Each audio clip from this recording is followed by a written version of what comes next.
the foundation level, God exists. And if he doesn't, well then who cares what I have to say about homosexuality? Who cares what we have to say about modern sexuality? Who cares what we have to say in comparison with culture? Because if God doesn't exist, it's all of a waste of our time anyway. So this is piece one. Let's go on to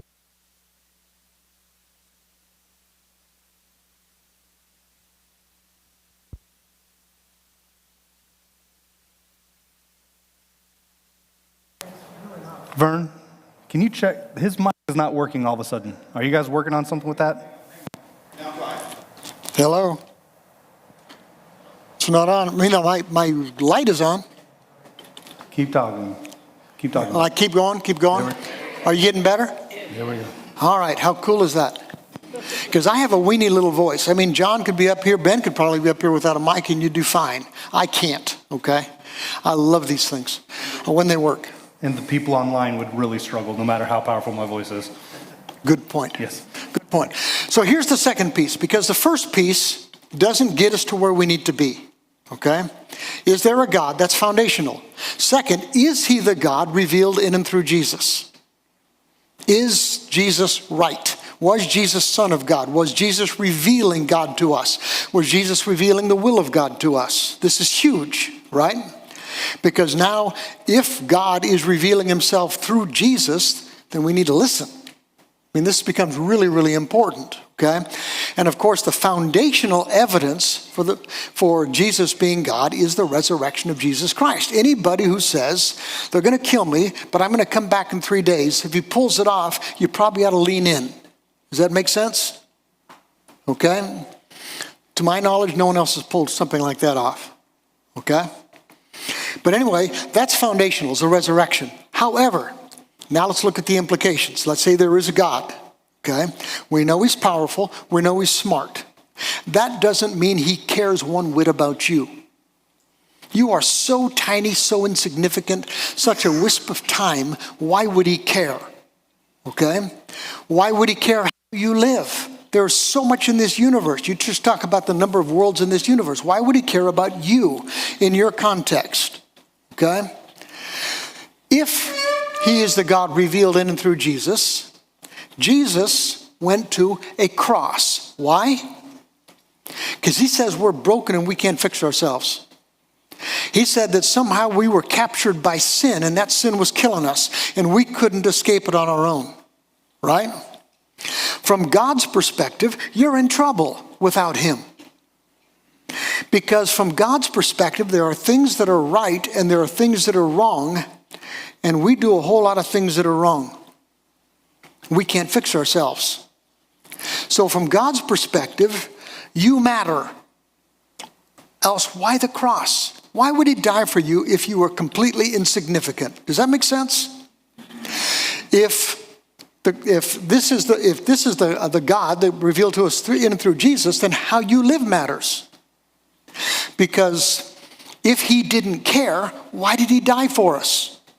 Why did he identify things as sin and then take the punishment for that sin on himself? You matter. How you live matters. It also tells you, no brainer, God is good. Right? If God was not good, just capricious, why in the world would he go to a cross for you? Is there a God?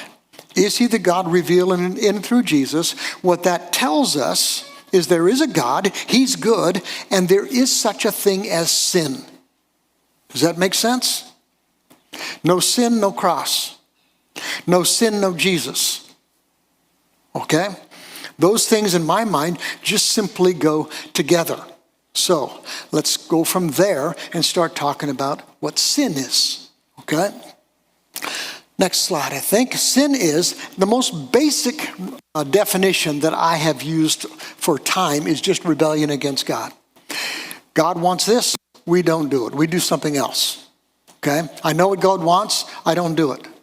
I know God doesn't want me to do this, I do it anyway. It's some kind of a violation of the will of God. I also put this one up here, which is, I think, accurate. I'm not sure it's the same level of what's called culpability. I'll explain that in a minute. When you violate his will, when you violate his design, okay? You can violate the will of God without knowing the will of God, right? Violating the will of God is still going to mess your life up. Whether or not God holds you to the same degree when it's ignorant is an entirely different question. Okay? Sin is sin, whether you understand that it's sin or not, because sin degrades and corrupts his people. It damages his kingdom. Sin is sin. Okay? Rebellion against God means I do it on purpose. Violating his will and design still is sin, even though sometimes I may not understand his will and his design. It still damages, which is why it's called sin. Now, whether or not, like I said, there's the same level of responsibility that God holds us to between these, that's a great question. One that I love to talk about, but we're not going to get into there tonight. Okay? Now, the next question based on this is, why does God call things sin? Did God sit up there flipping a coin and say, okay, I'm gonna go for truth and I'm gonna go against lying? Flip a coin. That's one. Is it capricious? Is it just God make a set of rules? He says, I think this is cool, or I think this is gonna be hard for him to keep. Here, let's see if they can jump over this hoop. Right? Is God up there just being capricious? Okay, now there's two things that I think help us to understand why God calls sin, sin. Number one, sin is a violation of God's character. We are to be God-like, godly, image of God. As we live out the image of God, we don't sin because it's consistent with the character of God himself. Does that make sense? Godly, that's not sin. Ungodly is sin. There's a second piece that I think is incredibly important. God made us, he designed us, he showed us how things work. Sin damages, degrades, and corrupts what he loves. We may not always see it. We may not always understand it. But if God calls it sin, it's going to cause a problem for some of his kids. He doesn't do it just to make your life tough. Because it corrupts his design and makes your life worse. Does that make sense? My understanding of sin basically follows these lines. It's a rebellion against God. It's a violation of his design, violation of his will, violation of his character, and it always hurts his kids. You got anything you want to add to that, Ben? I think it's just important to go back to, oftentimes culture has this attitude and perception of God that he is up there just kind of with his thumb looking to just rub us into the ground. Like he's fine, like as if he's just sitting around trying to find us getting in trouble, or that he is looking to just make more rules because he wants to catch us. Like he's your big sister, right? Like that's kind of the image I get. He wants to just catch you so he can tattle on you, right? And that's the perception. And so I think it is valuable to go back and see this isn't just a capricious behavior of God. He's basing this off of the truth of who he is. The reason we care about truth versus lying is because God tells the truth. Yes. The reason we care about anything else, it's going to be because it falls in line with the character of God. I apologize. I should have called attention to this, and I didn't. I know this is a rabbit trail, okay? But you notice the shirt that he's wearing? Okay? There you go. It's what I got. All right. That's because of comments that he made in this I class. mentioned Walker Tucky last week. I know. And my wife asked me before I came in here, she goes, did you learn your lesson? Are you going to keep your mouth shut? And I said, probably not. Okay, so we've acknowledged there's a God, all right? God identifies some things as good and some things as evil, right? We call that sin. So there is a standard of values or that God has that is set for a reason, not capriciously, but for a reason. Where does sex fit in? Sex follows part of that, okay? That's this next one. Now understand that the core sin is pride. C.S. Lewis is not the word that he used, but he basically called it the primal sin. Almost every other sin comes out of pride. Now that's the way you normally understand pride, that doesn't work. But here's what he meant by it, okay? Pride means, I think I know better on this one than you do, God. I think I'm smarter on this one than you do, than you are God, right? I know what's best for me. It's my body. I know what's best for me better than you know what's best for me, God. That's arrogance. That's pride. You have your rules, God. I have my rules. That's pride. Does that make sense? Anybody who thinks that they can outthink God or outgood God is dumb as a brick. Okay? That's pride. And so it's kind of the core sin. Now, another piece of this, which is very, very important. A lot of sin is taking something that is good and twisting it just a little bit. Okay? Most of the time, you cannot be tempted to do something that is raw evil, but you can be tempted to do something that is a little bit evil. You can take something that is good and twist it a little bit, and all of a sudden justify going there. Some of the most powerful temptations are small twistings of what is good. Okay? The gift of sex is one of God's greatest gifts to us. Whether you buy that or not, just the sexuality that we have is a gift of God. It is a very, very powerful drive. It is a drive that has very, very powerful consequences when it's executed, right? It's a powerful, powerful gift. If you twist this gift, the greatest gifts can do the greatest damage. Little gifts, if you twist them, most of the time don't do too much damage. You take a great gift and you twist it and it can do incredible damage. And I think that's what you see happening a lot of times with sex sins. Now, whenever you want to twist it, as long as it's just a twist and not just an aberration of that, as long as it's just a twist, you can easily make your excuses. You can cast blame on somebody else. You can rationalize what you have done or justify it. Twistings of the good, twistings of truth are pretty easy to rationalize. We're not that far off, right? And so we can make our excuses for it. And so this happens a lot when we're dealing with sexual sins. You got anything on this part, Ben? It's one of the things we talk about, like in the context of truth and lying. We talk about the white lie, or we, I can remember being taught if you tell something that's 99% truth, that's called a lie, right? So what happens is we get tempted to tell just one off of the truth, just barely not truth, and then we rationalize it, we do whatever. The problem is, and this is the way that sin works, is the more comfortable you get working at 99% truth, you'll find yourself really comfortable with 98% truth. And then the more comfortable you get with 98% truth, you'll find yourself getting more comfortable with 97%, right? Like sin just kind of creeps in that kind of a way. And I think this is potentially best seen in sexual sin.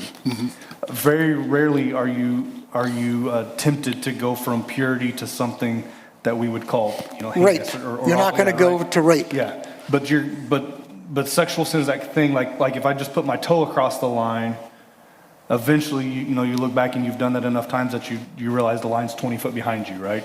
And it's that same kind of a thing. The thing is, I think, and I have to go back to C.S. Lewis on this one too, I think, if I remember correctly, I think most of the time Satan is pretty good at temptation. And he will rarely tempt a good person with great evil. He will usually tempt a good person with little evil. Does that make sense? It's easier for him to help you make those justifications, those excuses. I think our tempter understands this tremendously. And so most of the most powerful temptations we have are minor twistings of the truth. It's still sin, dangerous. Okay? Let's move on. Oh, no, go back. No, go on. I don't know whether you turn out now or not. Number 8. Oh, okay, yeah, that belongs here. All right. I don't remember what I put on my notes. He's got all the slide things. I didn't mark the slides on mine, so because I'm totally irresponsible when it comes to slides. But when I talk about, this, when you say with great gifts comes great responsibility, I just kind of basically stole that from, what was it, Spider-Man? All right, was that Superman too? Did both of them have that line? It's a good line. But it's still true, okay? Because the greater gifts, if twisted, can cause greater damage. And when you talk about sexual sins, I suspect, I've not measured this, I don't know any science that lays behind it. I suspect that sexual sin has caused more damage to marriages, spouses, kids, and friends than any other sin that you can name. Would you buy that? Okay. Broken more marriages, wounded more spouses, torn up more kids, torn up more friendships than probably any other sin that you can name. Would you buy that? Okay. Do you think that's, I can go either way on this. Do you think that's true for our time and day and culture now, or do you think that's the way it's always been? I'm clueless. Well, there's a part of me that says it has to be our culture now, right? When you think of technology, you think of all the different ways in which we can mess up in a sexual manner now. And I think, the past world didn't have those things. But you also look into history, and there's been deep corruption of sexual appetite since the very beginning. There has been. So there's a part of me that says, well, no, we're not the absolute worst that there's ever been. But I don't know. That's an interesting thought. I wonder if throughout history, if it's always been this. I don't know. That's a good question. Our next piece, here's the deal. Why would God give us such a powerful urge, drive, desire, and then create so many rules? Okay? That bothers a lot of people, right? Why would God put this in me and then say, don't exercise it? That almost sounds cruel. Okay? Why does God give you the desire, such attraction to people who are not your spouse, and then tell you don't go there? Right? When you're younger, not married yet, why would he give you such powerful sexual attraction and then tell you don't go there? It's an odd thing. And a lot of people are coming to the conclusion, well, we're just animals. They don't have to follow those rules. I can guarantee you that because I have a small play farm, okay? We have a small play farm. It's not a real farm, it's just play. But we have cows, okay? They don't care who mounts it. They don't care. I've got chickens. They're just immoral critters. They really are. We have dogs that are about as immoral as they get, right? We're talking sexually immoral. Oh, I was just say cats are the devil, but you're right. Cats are even worse. Yeah, but when you're talking about sexual immorality, I mean, animals don't set a good model for you. At least if we are in the image of God and to be different, then you're not an animal, right? We have a lot of people in our culture who are actually saying we're just animals, right? We're not. We were actually created in the image of God. We're not animals. It makes us very, very different. Okay? God said, for you who are in the image of God, you reserve sex itself, not the desire, but sex itself, for the marriage bed. Right? That's both Old and New Testament. That's not just an Old Testament law. It was there at creation itself, and it's reaffirmed by Jesus. That's pretty strong. Creation. This is why. Genesis chapter 2. This is why a man leaves his father and his mother, is united with his wife, and they become one. That was the model for mankind on page 1. Right?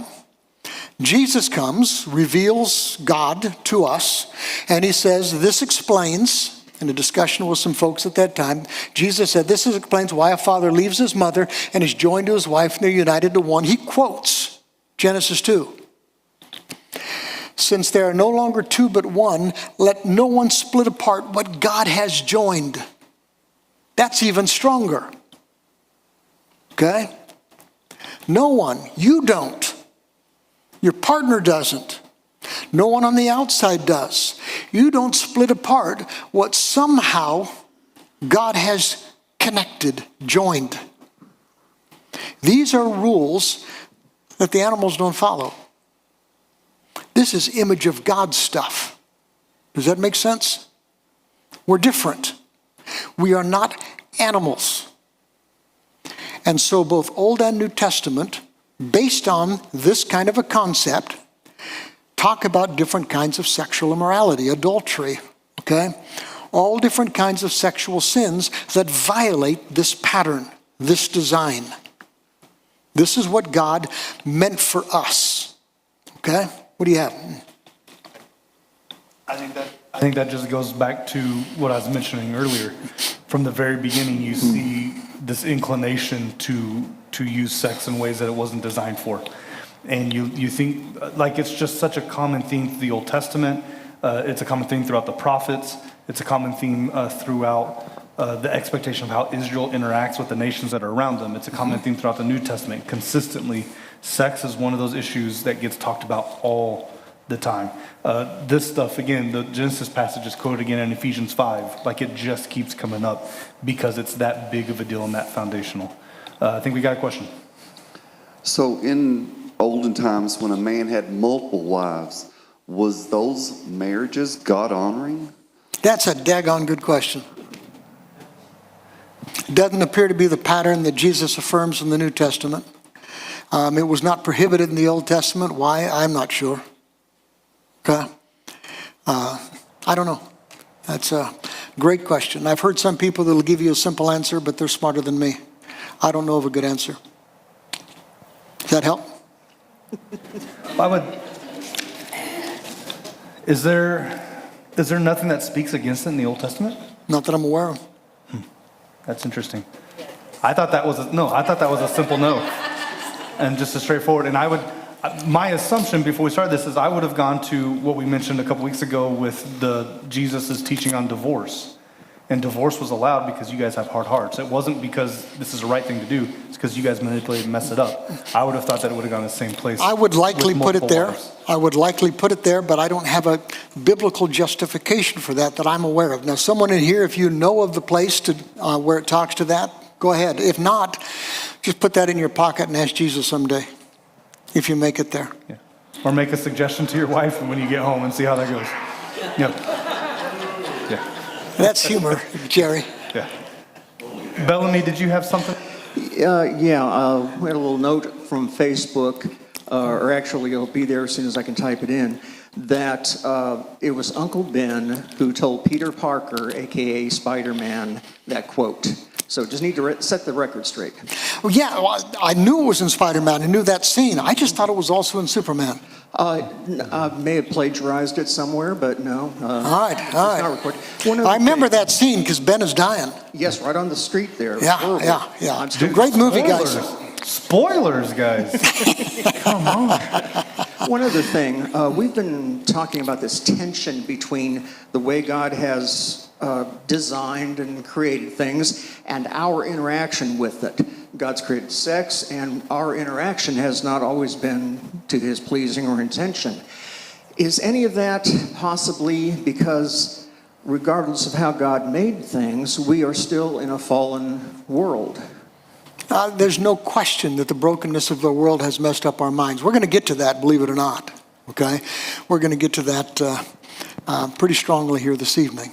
Because when you're around muddled people all the time, you tend to think muddled too.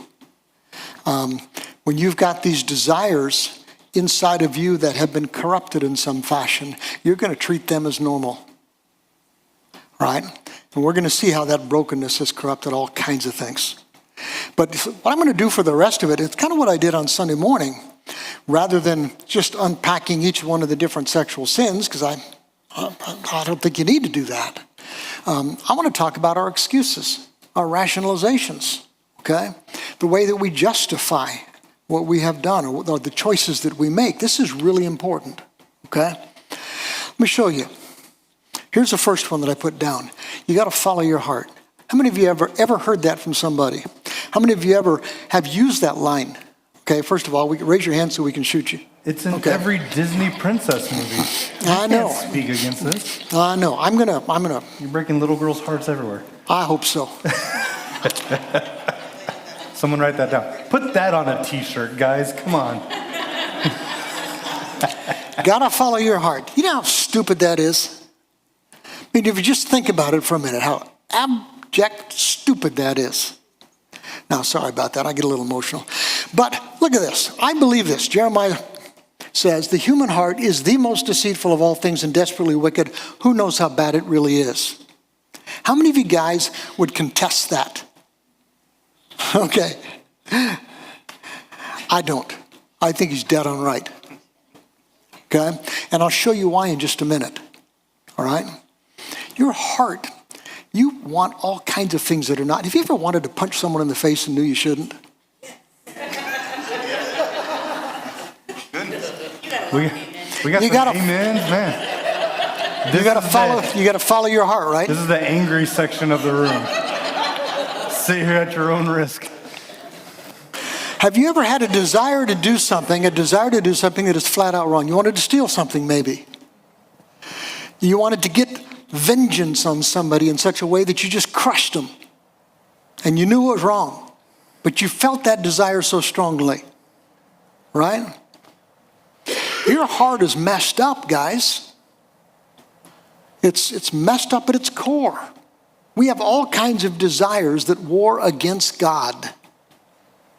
I'm going to show you a couple other verses that talk about that in just a minute. Well, let's go to the next one. This is the Apostle Paul. I feel this verse. I don't just read it, I feel it. I want to do what's good, but I don't. You ever been there? You know the right thing to do, and you just don't do it. Why? Okay? I don't want to do what's wrong. I do it anyway. There's a side of me that wants to do what's wrong, and there was a side of me that wants to do what's right, and they go to war. Right? And oftentimes the wrong side wins. Why in the world would you follow your heart? As if your emotions can tell you what's right or wrong. That's dumb as a brick. Now look at this next passage. This is a little bit longer. It's actually 2 different slides. And what I want to do is take sinful nature and replace sinful nature with heart. Okay? Sinful nature means it's inside of you. There's something inside of you that wars against God. Think about it. So I say, let the Holy Spirit guide your lives. Then you won't be doing what your heart craves.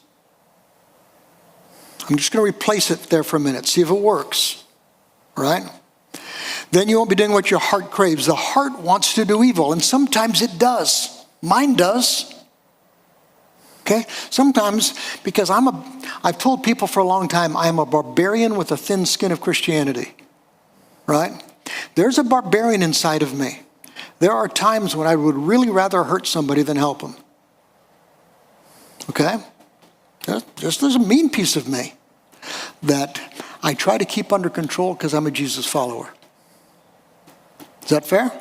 Maybe that's not you. It is me. He says the heart wants to do evil sometimes. It does. Which is just the opposite of what the Spirit wants. Have you ever felt that war? Ben described it as an angel on one side and a devil on the other side. You ever felt that war inside of you? Right? The Spirit gives us desires that are the opposite of what the heart desires. The 2 forces are constantly fighting each other. So you are not free to carry out your good intentions. Next slide, I think, isn't it?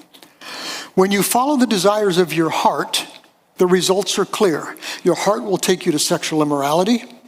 Your heart will take you to impurity. It'll take you to lustful pleasures. Your heart will take you to idolatry when you start elevating something in the place of God. Your heart, every one of our hearts is capable of that, right? Your heart will take you to sorcery, not many of you, I hope.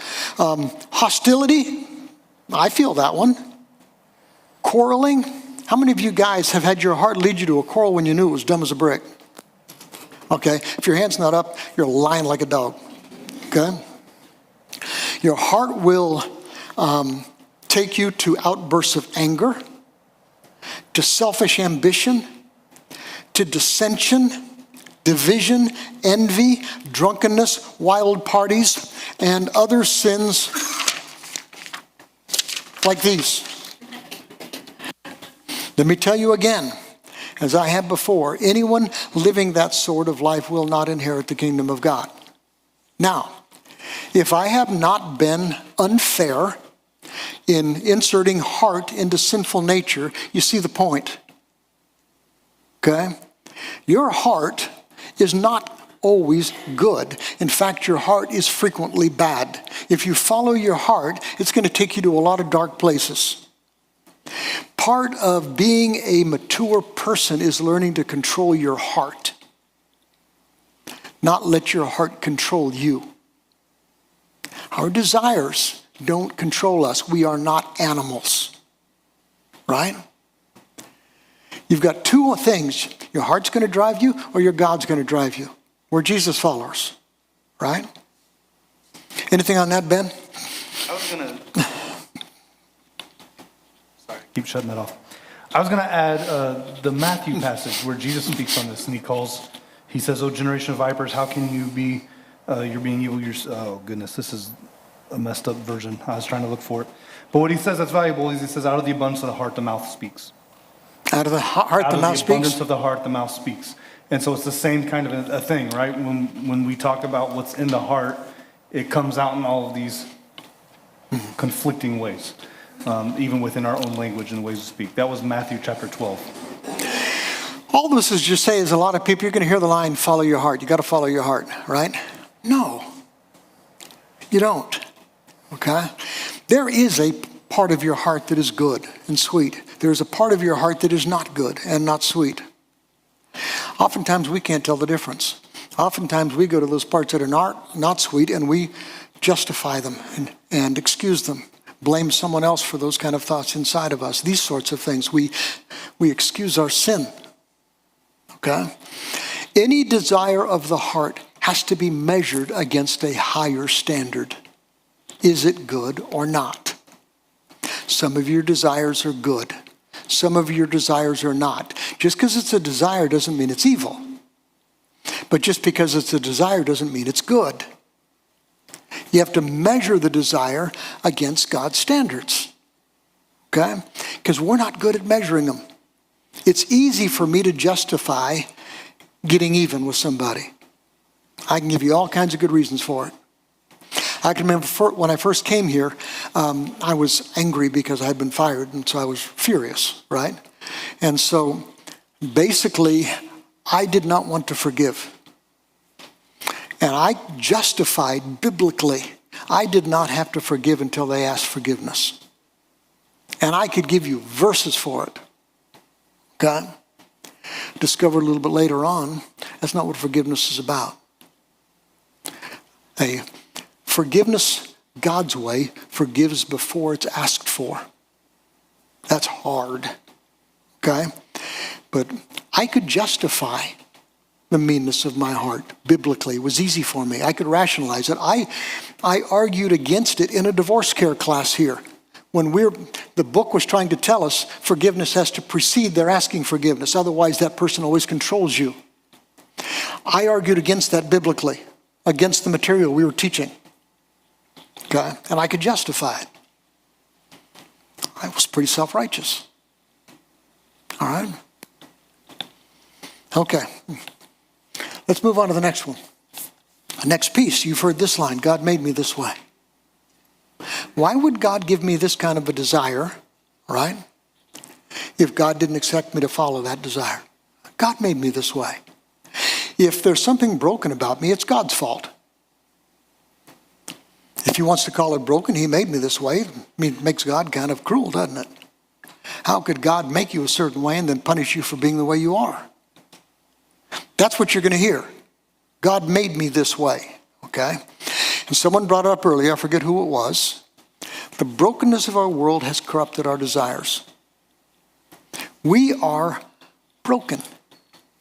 All of us are broken. We are not as we were meant to be. You were meant to be in the image of God. Sin has corrupted that. You were meant to have desires that echoed the desires of God. Sin has corrupted that. When we get to heaven, then all of a sudden, that broken side of us will be purged. Do you think life's going to be worse? When you finally live out what God meant you to be, what God created you to be, I mean, we're not even excited a lot of times about heaven because we can't imagine heaven without the kind of fulfillment of the desires we have that are base. When I get to heaven, I'll get to eat everything I want, all the calories I want, and I'm not going to gain a pound. Good, gluttony in heaven, right? Cool, it'll be excused, not a problem. Some people don't want to go to heaven because Jesus said there's no marriage in heaven. Well, how could heaven be fun if there's no sex? We can't even imagine. We can't even imagine a world where I cannot fully express my passions. That's how broken we are. Minds are muddled, extraordinarily muddled. Imagine that God doesn't have the capacity of creating an environment in the world where you are perfectly happy because you are as you were meant to be. That's not even attractive to us. How could that be? Right? We get more excited about not having knee pain or back pain. Exactly. And we miss that our soul's going to be fixed. Yeah, it really is. We have like I mentioned earlier, some of our desires are God honoring, some of our desires are not. How do you know which is which? They both feel like a desire. They have to be measured against a higher standard. Okay? Outside of ourselves, we are not capable of assessing our desires accurately because they all feel the same. They all feel strong. Now, when you talk about God made me this way, I quoted Francis Collins. Francis Collins is one of my heroes. He just stepped down as the head of the...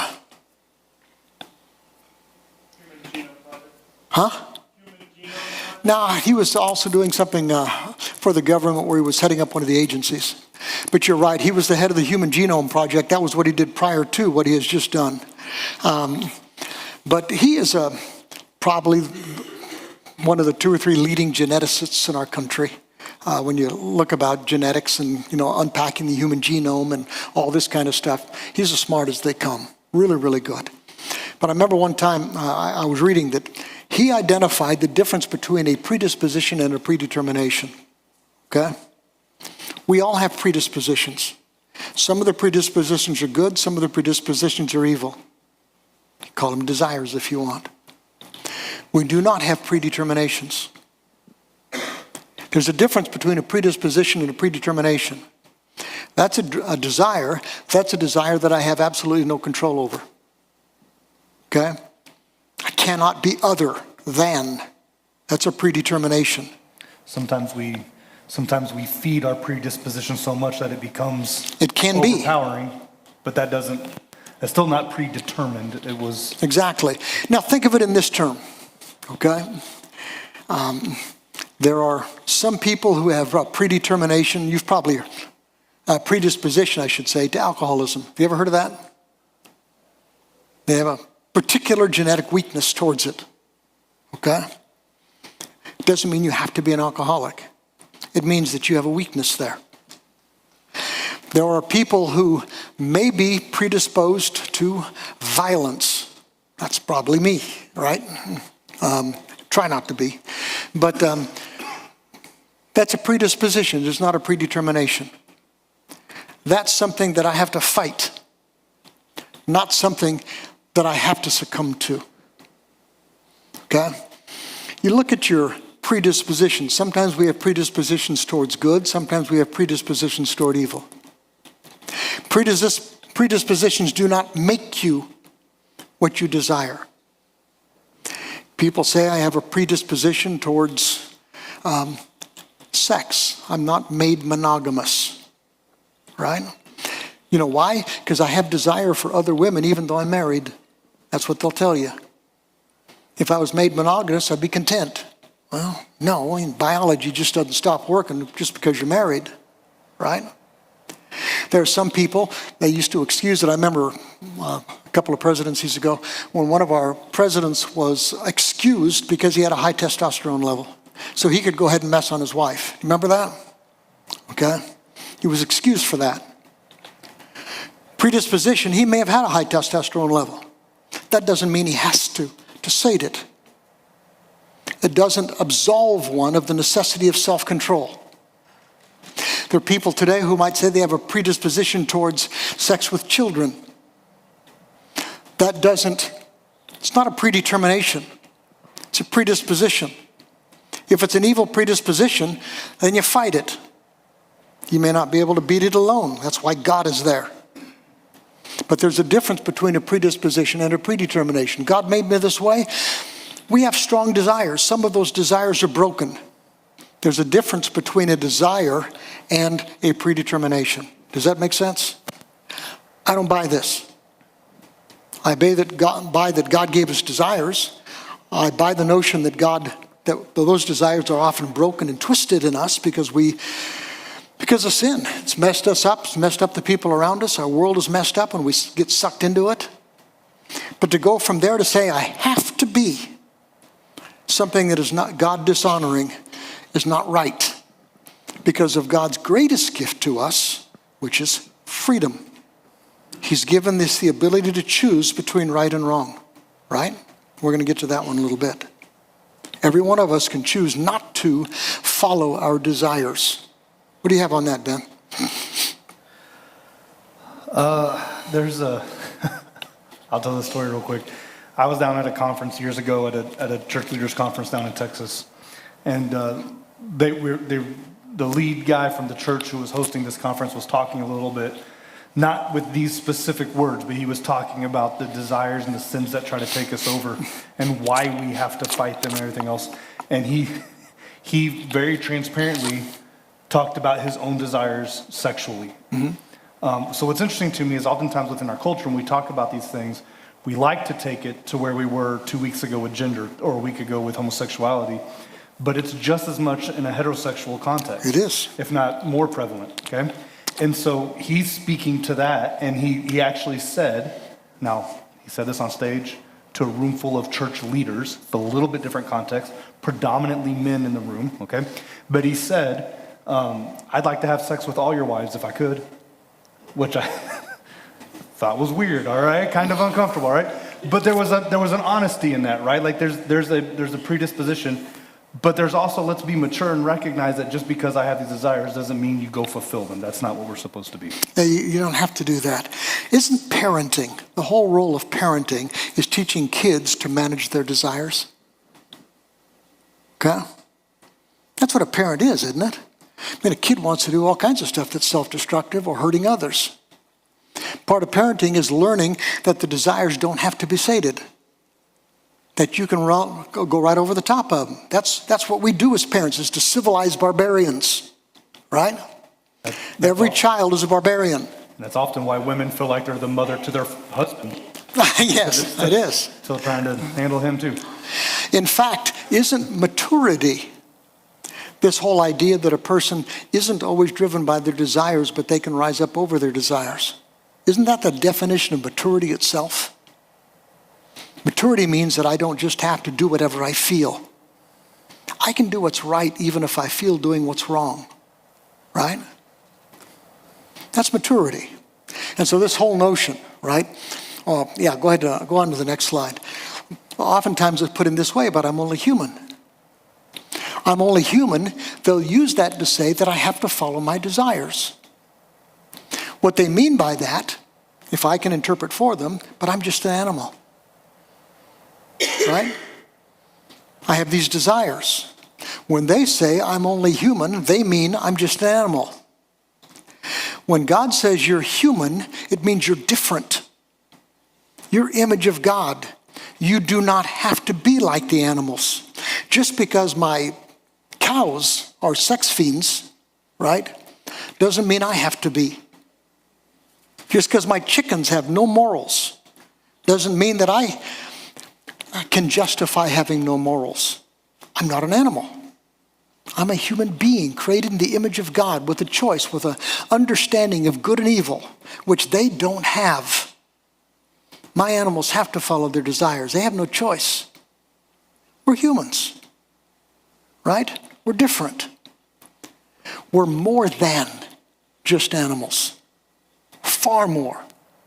Okay? Oh, You're running out of time. then let's skip down to love is love. Love is love. And you hear this one all the time, which means there's no difference between loves. I have 7 minutes left. That is almost out of time with I'm what going to I've talk got about left. that this Sunday. Oh, you're going to talk about this one? Blow it off. Well, let me just make a comment, and then we'll go ahead and go there. Ben's going to talk about this Sunday, so he'll unpack it more. All I wanted to say is you'll hear people say love is love, and you know that's not true, right? And I illustrated a little bit on Sunday morning when I said, I love God, I love my wife, I love my kids, I love my grandkids, I love the Cowboys, I love chocolate, I love bacon, right? Those are not even loves, I hope. It's important. It's really important that you just said that. Yet it really is important, okay? Your wife just walked in the back of the room. If I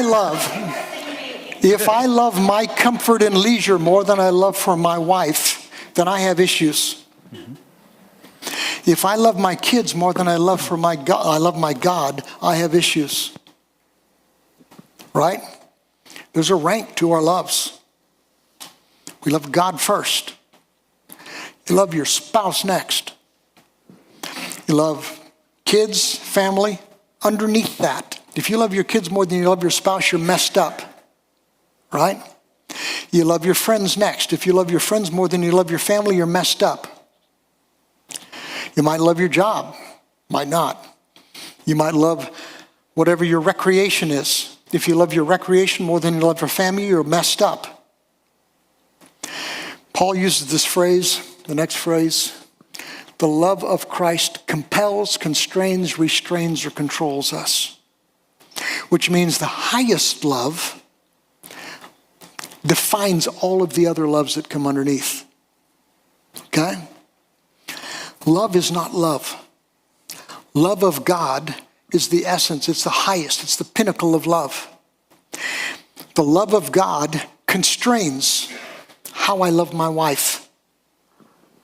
The love of God constrains how I love my children. Love of God constrains my love of leisure and comfort. Restrains my love of money. Those are all loves. But love is not love. There are higher loves and there is a highest love. Does that make sense? You got anything on that, Ben? That would go to the Paul's other teaching when he talks about being unequally yoked with unbelievers as well. Why? And again, he's not even specifically talking about marriage in that passage, but we apply it oftentimes to marriage. Why is it that as a Christian young man, I need to find a Christian woman? And the reason is because I love God first. And then he constrains who it is that's available to me, if that makes sense. It does. It's putting them in priority line. Come. Bellamy, is your hand up? Yes, it is. I've had that kind of problem before, wondering if, in fact, I did love God more than other things. It's a complicated question when you mix it into all of the distractions and things going on in the world and in your life. And something came back to me that I was taught long ago, which is you can tell what really matters to somebody. You can tell what they really love by where they choose to spend their time and energy. So I use that on myself to say, okay, where am I putting my time and energy? And does it work properly into the pyramid of God at the top, my wife, kids, and so on? Good. I have 4 minutes. I'm going to get to one more point, and that's it. Okay? And it's going to be, if you love me. How many of you heard that one? If you love me, you'd support me. If you love me, you'd affirm me, right? If you love me, you'd celebrate me. That is dumb as a brick. Think about it, okay? If you knew that your kid was doing something absolutely self-destructive, it was going to kill them. If you love them, do you affirm what they're doing or do you try to stop them? Okay? They're going to go someplace, they're going to drive off a cliff. If you love me, you'd affirm me. No, I'm not. I love you, so I'm going to stop you. We just know that that is in itself ridiculous. Okay? Love, genuine love, requires two things. Either one of these is absent, and it is not love. Okay? Genuine love requires grace and truth. If it's just love, and you allow a person to do something that is going to hurt themselves, hurt others, or separate them from God, okay? It's not love. Now you think about that. Hurt themselves, hurt others, or disconnect them from God. If you love somebody, how can you watch someone you love go down that path and celebrate them? Cannot. That's not love. Okay? If you speak truth, but don't speak that truth out of love, okay? Then that's not love either. Genuine love is modeled by God. 100% grace and 100% truth. He never equivocated on the truth.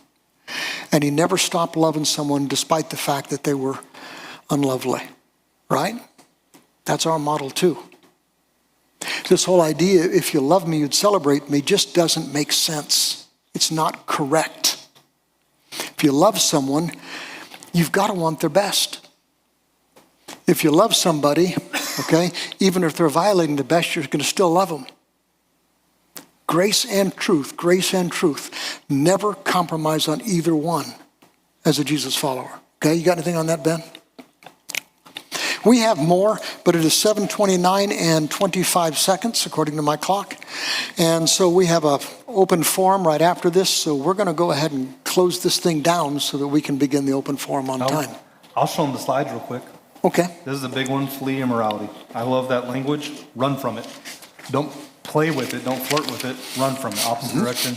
And then God's way works best. We've got some statistics, some different things down here, some science that shows that when, again, this whole thing's about sex.